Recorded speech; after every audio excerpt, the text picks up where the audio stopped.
Students, आज हम करने जा रहे हैं क्लास 9th का chapter 6 that is tissues part 11। तो बच्चों, पार्ट 11 में आज हम पढ़ेंगे कनेक्टिव टिश्यू के बारे में। अभी तक हम पढ़ चुके हैं एनिमल टिश्यूज़ का पहला भाग हमने अपना कवर कर लिया है, that is epithelial tissue. Epithelial tissue के अंदर बच्चों हमने टाइप्स ऑफ एपिथेलियल टिश्यू भी पढ़ चुके हैं, जैसे squamous. According to the shape there is a 3 type of epithelial cells, that is squamous, cuboidal and columnar.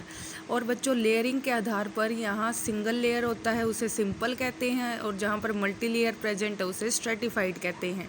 तो हम यह सभी तीनों types with the help of examples समझ चुके हैं। हमने डायग्राम्स भी अच्छे से कर लिए हैं। आज हम अपना जो एनिमल टिश्यूज़ का सेकंड भाग है, दैट इज़ कनेक्टिव टिश्यू, उसको शुरू करने जा रहे हैं। तो बच्चों, जो कनेक्टिव टिश्यू है, तो पहले आपको मैं बता देती हूँ, connective tissue depend upon the matrix. Matrix मतलब मीडियम। जो भी मीडियम है वह सॉलिड है, लिक्विड है या जेली लाइक है, वह अकॉर्डिंग टू द टिश्यू जो मीडियम है वो बदल जाता है और इसके अकॉर्डिंग इसकी टाइप्स बन जाती हैं। जैसे कनेक्टिव टिश्यू में अगर बात की जाए ब्लड की, तो ब्लड का जो मीडियम है या मैट्रिक्स है वो लिक्विड है। तो वहाँ पर हम कह सकते हैं कि ब्लड क्या है, एक फ्लूइड कनेक्टिव टिश्यू है या लिक्विड कनेक्टिव टिश्यू है।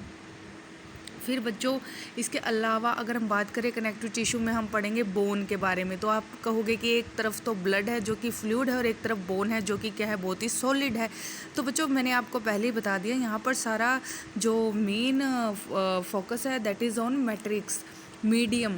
भाई, जो मीडियम है वो सॉलिड में है या लिक्विड में है। अब ब्लड का जो मीडियम है वो लिक्विड है, उसमें आरबीसी, डब्ल्यूबीसी और जो प्लेटलेट्स है वो फ्लोट कर रहे हैं। ठीक है बच्चों, अब बात करते हैं हम बोन की। तो बोन क्या होती है, सॉलिड, तो उसका मैट्रिक्स या मीडियम क्या है, सॉलिड।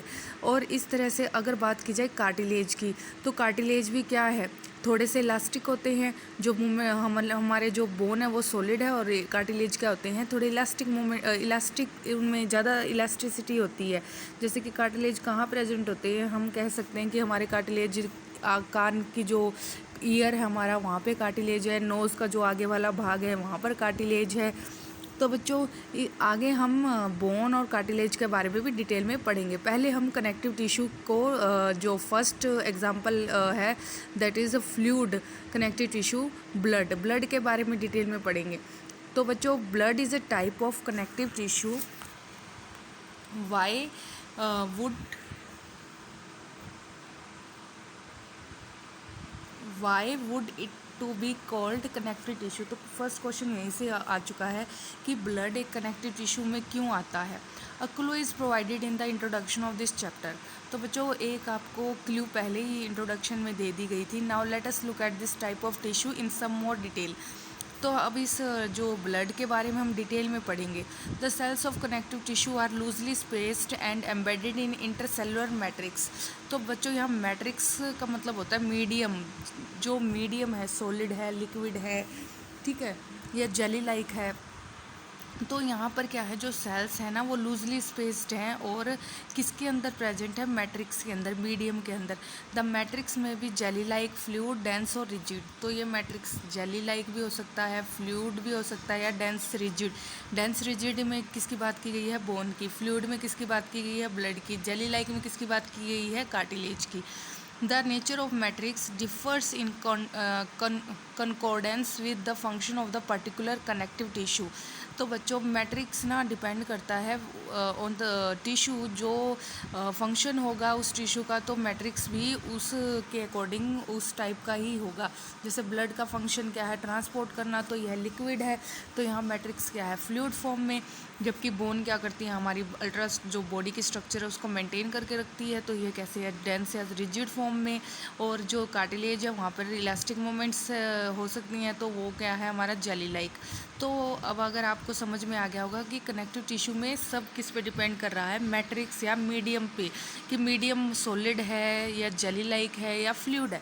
तो अब आपको बच्चों यह समझ में आ गया होगा, जो कनेक्टिव टिश्यू है वह है हमारे जो है डिपेंड करता है मैट्रिक्स पर। और यहाँ हम जो कनेक्टिव टिश्यू के अंदर बहुत सारी टाइप्स पढ़ेंगे, लेकिन पहले हम पढ़ेंगे ब्लड के बारे में। ठीक है बच्चों, तो पहला जो हम टाइप पढ़ेंगे वो ब्लड है। Take a drop of blood on a slide and observe different cells present in it under microscope. तो बच्चों यह है एक्टिविटी तो लैब में परफॉर्म हम कर सकते हैं अंडर माइक्रोस्कोप। हम एक ड्रॉप ब्लड की लेंगे और उसको हम कवर स्लिप लगाकर माइक्रोस्कोप के नीचे देखेंगे तो हमें डिफरेंट टाइप्स ऑफ सेल्स दिखाई देंगे।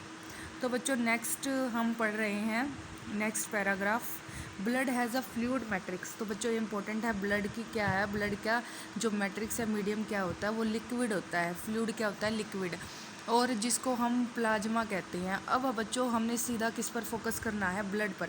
तो बच्चों एनसीईआरटी में सिर्फ ब्लड इतना पैराग्राफ में ही सीमित करके रख दिया है, लेकिन ब्लड अपने आप में बहुत ही इम्पोर्टेंट टॉपिक है, बहुत ही इम्पोर्टेंट कनेक्टिव टिश्यू है। तो मैं इसको आपको डिटेल में बताऊंगी, आप जस्ट इसको समझते जाइए, ठीक है बच्चों।